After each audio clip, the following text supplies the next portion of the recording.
Alô, galerinha do quarto ano, tudo bem com vocês?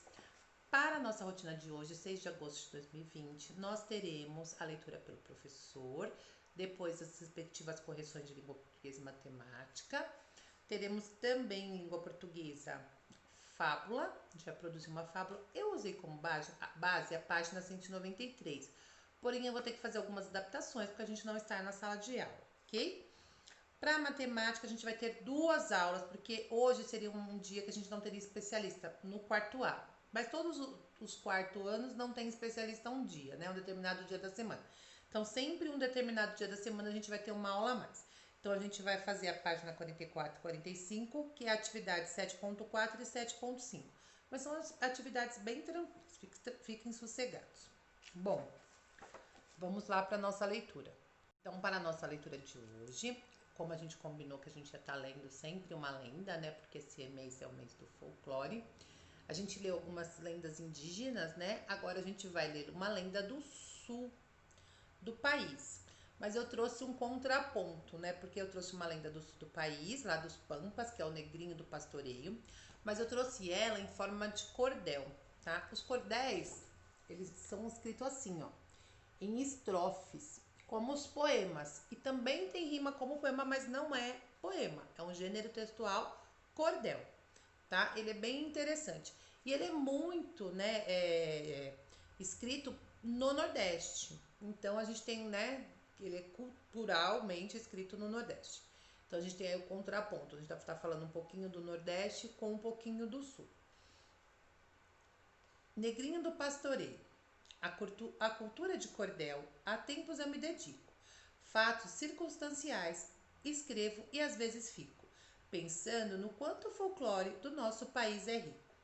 O folclore brasileiro é exibido nas praças e as manifestações são enriquecidas de graças ao que conhecemos como miscigenação de raças. A terra do Pindorama, pelas vastidões imensas, inspiram muitas lendas, despertam muitas crenças, umas do convívio humano, outra de florestas densas. São as grutas cachoeiras, os ermos silenciosos, as florestas, as montanhas e os mares misteriosos, inspiradores de lendas para os mais fantasiosos. Esta que apresentamos, Negrinha do Pastoreio, veio dos Pampas Gaúcho e chegou ao nosso meio, contada por um amante de churrasco e de rodeio. Diz a lenda que havia um senhor estancieiro, que além de muito gado, escravo, terra e dinheiro, cavalos, baios sem conta, tinha o senhor fazendeiro. Para cuidar dos cavalos, o poderoso patrão botou um pequeno escravo com pouca habilitação, que se entregou ao trabalho com muita dedicação. Um dia o estancieiro aceitou o desafio proposto pelo vizinho para um margeado um rio, apostar em uma corrida em bela tarde de estio. Quando escolheu o cavalo, o orgulhoso senhor, depois de considerá-lo como o maior valor, deu a pesada incumbência ao menino pastor. Disse logo o carrancudo: Negrinho do Pastoreio, aí está o cavalo, já com devido arreio, mas preste atenção, moleque, para não fazer papel feio. O negrinho confiante já saiu dali montado, mas por peça do destino, que não foi seu aliado, o cavalo campeão do patrão foi derrotado. O fazendeiro puniu severamente o menino e o fez passar a noite cuidando do gado equino. O negrinho, no entanto, não lamentou seu destino, em razão de uma grande surra que o negrinho sofreu. Ferido e desalentado, o menino esmoreceu e, sem reserva de força, ali mesmo adormeceu. O filho do estancieiro, com seu instinto malvado, espantou os animais para um capão afastado, para que o negrinho fosse novamente castigado.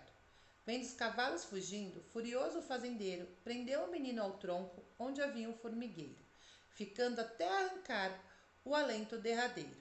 Onde o negrinho exauriu o último sopro de vida, as formigas passeavam na cotidiana lida, mas o corpo não mostrava qualquer sinal de ferida. Os cavalos enxotados pelo filho do patrão, em solidariedade como numa procissão, vieram ver o negrinho morto estendido no chão. Agora, dentro das noites, principalmente de maio, o mês de seu falecimento, é comum ver um baio, montado pelo negrinho, passar veloz como um raio. Amiguinho do Gonçalo, vou lhe pedir sem receio. Leia para os seus colegas, na doce paz do recreio, essa piedosa lenda do negrinho do pastoreio. Bem legal, né? Legal? Por ser uma lenda, mas a história é triste. Mas eu adorava essa história quando era criança e morria de medo. Vamos lá para nossa lição, nossa correção de hoje de língua portuguesa, né? Tava bem tranquilinha também a atividade de ontem, né? Espero que vocês já tenham aprendido e não se enganem mais na hora de escrever an e ão. Não vão escrever mais, que eles se casarão e viveram felizes para sempre. Vamos lá.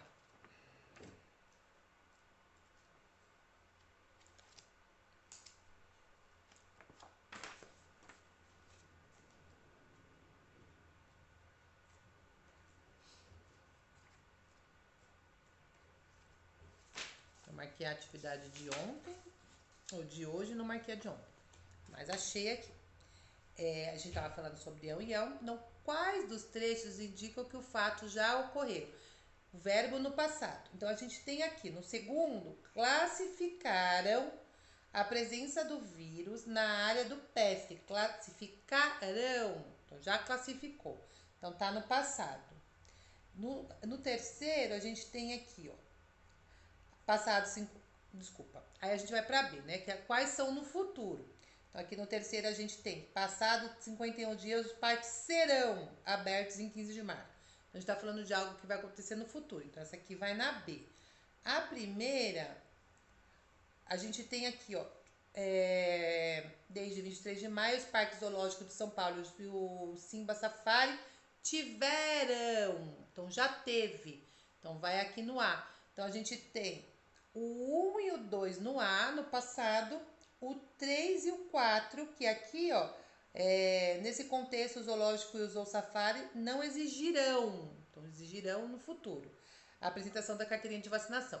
Então, a gente tem a 1 e a 2 no passado, a 3 e o parágrafo 3 e 4 aqui, né, os que estão grifadinho aqui, no futuro. E a gente reconhece pelos verbos, né, passado, tiveram e classificaram. E no futuro a gente tem os verbos serão e exigirão, tá? E a gente sabe que dois estão no passado, dois estão no futuro.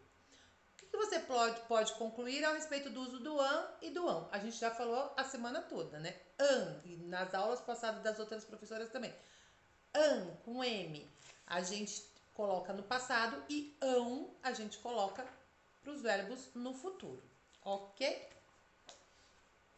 Agora a gente vai lá para a página 193. A gente só vai fazer, na verdade, aqui, né, um comparativo com as fábulas, porque tá pedindo para fazer a preparação a reescrita da fábula em dupla. Mas aí o que eu vou pedir para vocês aqui? Vocês vão pensar num ensinamento que você quer passar para o seu amiguinho, sobre um ensinamento sobre bullying. A gente tem várias coisas, sobre não fazer para os outros o que você não quer para fazer que faça para você. Você pensar no ensinamento.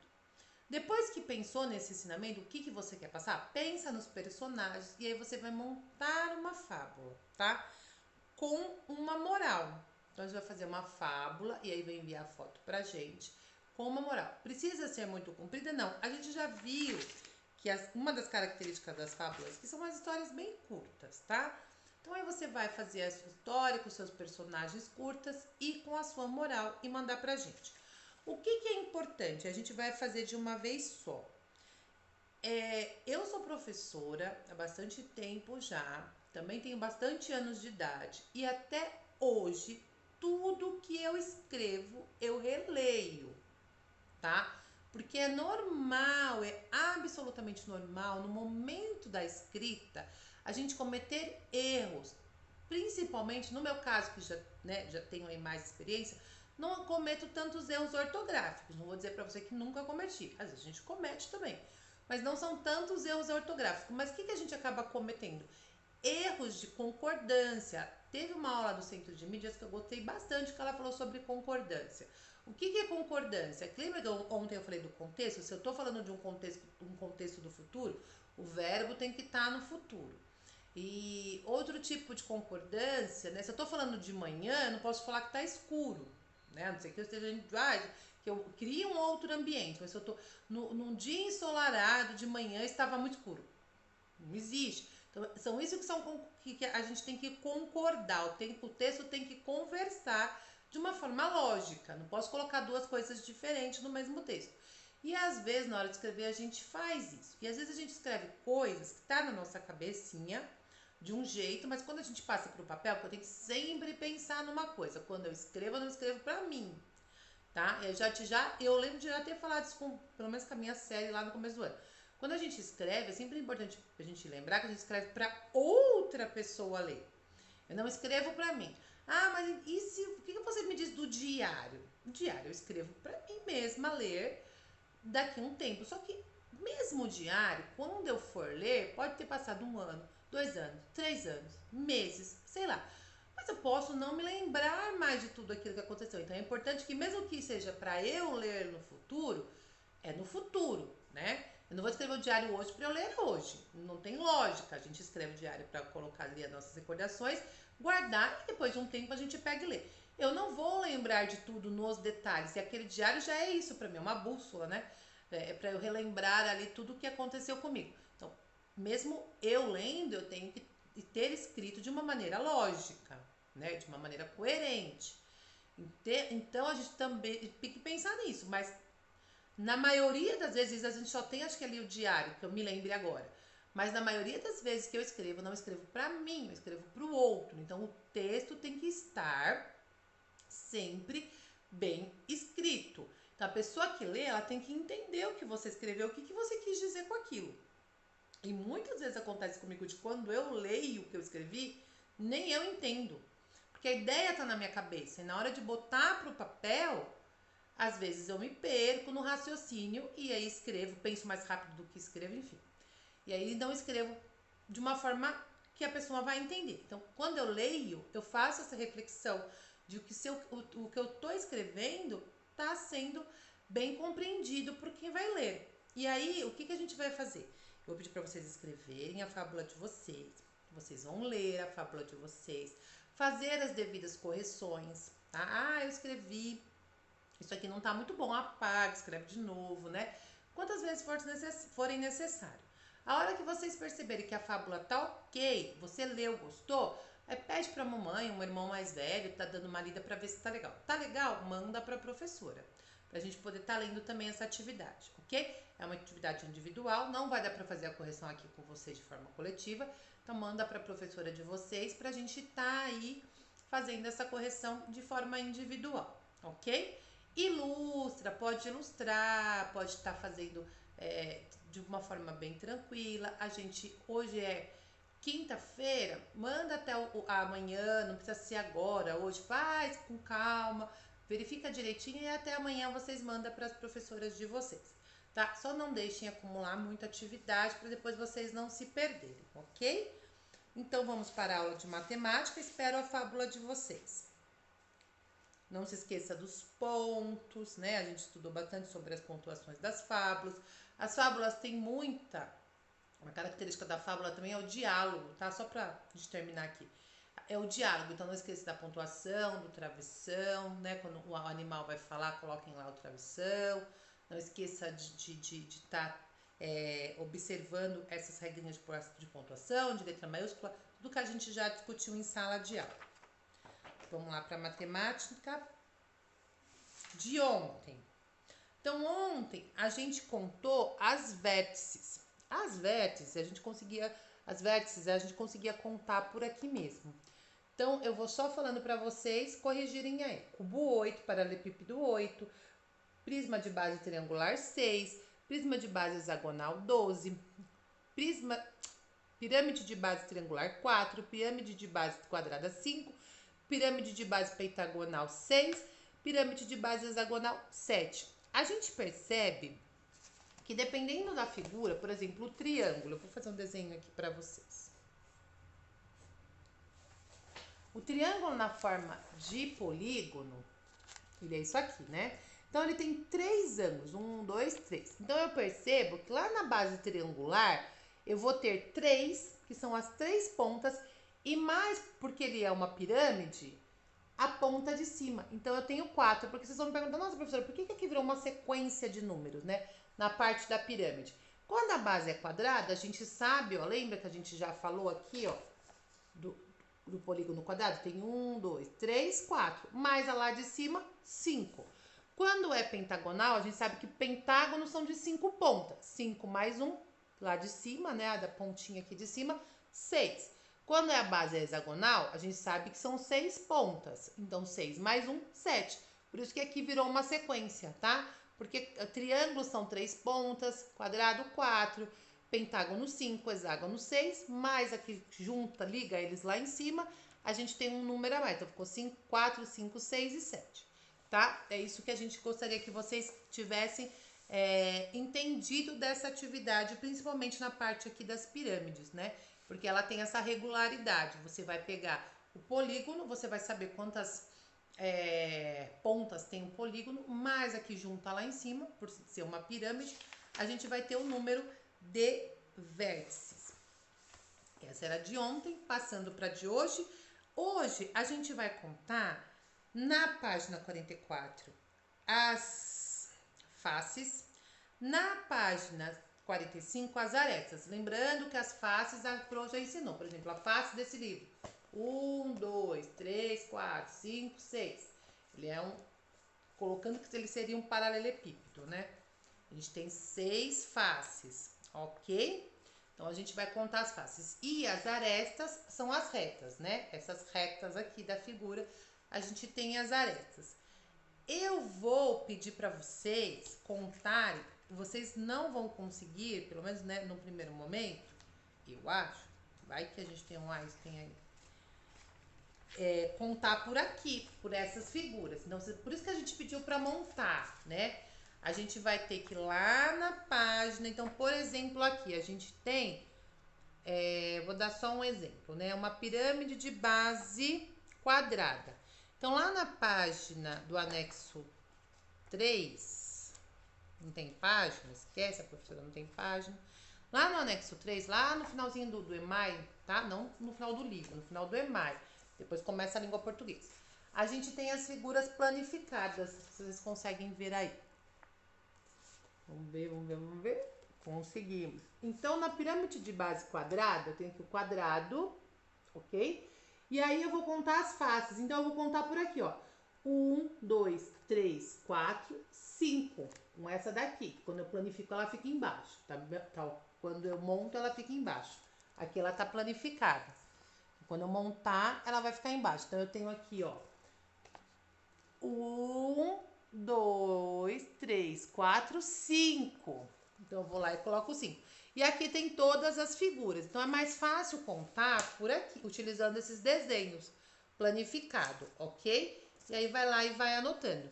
Neste desenho, não tem... Vou dar 2 exercícios para vocês, vou ter que pensar. Não tem o nome. Então, eu vou ter que saber, por exemplo, base quadrada. Quando falo em base quadrada, eu sei que essa base aqui, ó, ela tem que ter um quadrado. Dando pra ver? Essa base é a parte de baixo. A gente fala base porque é o que fica embaixo, que segura. Então, ela é um quadrado. Quando eu falar pirâmide de base triangular, aí eu vou procurar uma com a base triangular. Deixa eu achar aqui de base quadrada.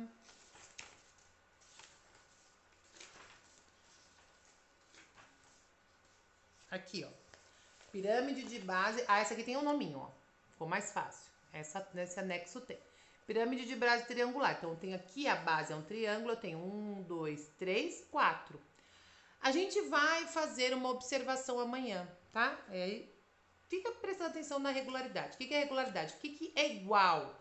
O que você consegue ver de semelhança entre um exercício e o outro, tá? Então, a gente tem aqui, na página 45, vocês vão contar as retas, as arestas, tá? Quantas arestas tem? Então, faça a mesma coisa, utilizem lá, que é mais fácil. Apesar que a aresta, vocês ainda conseguem contar por aqui pelo desenho, ok? Mas eu acho até interessante, se vocês não montaram, seria melhor que todo mundo tivesse montado. Lá na escola a gente monta, leva para a sala de aula, lembra? Faz a contagem lá. Se não conseguiram por algum motivo montar, enfim, dá para fazer dessa forma que eu falei. E aí a gente também já acaba exercitando a planificação, de já observar a figura da forma planificada. Legal é observar ela planificada aqui no papel retinho e depois montar para ver como ela fica. Se vocês puderem montar, melhor ainda. Por hoje é só. Encontro vocês na aula de amanhã. E aí na próxima semana é a Profar, tá bom? Peguem as avaliações na escola, pede pro papai, pede pra mamãe, porque a Profátima semana que vem vai estar passando essas avaliações para vocês, ok? Um beijo, fiquem com Deus, até amanhã.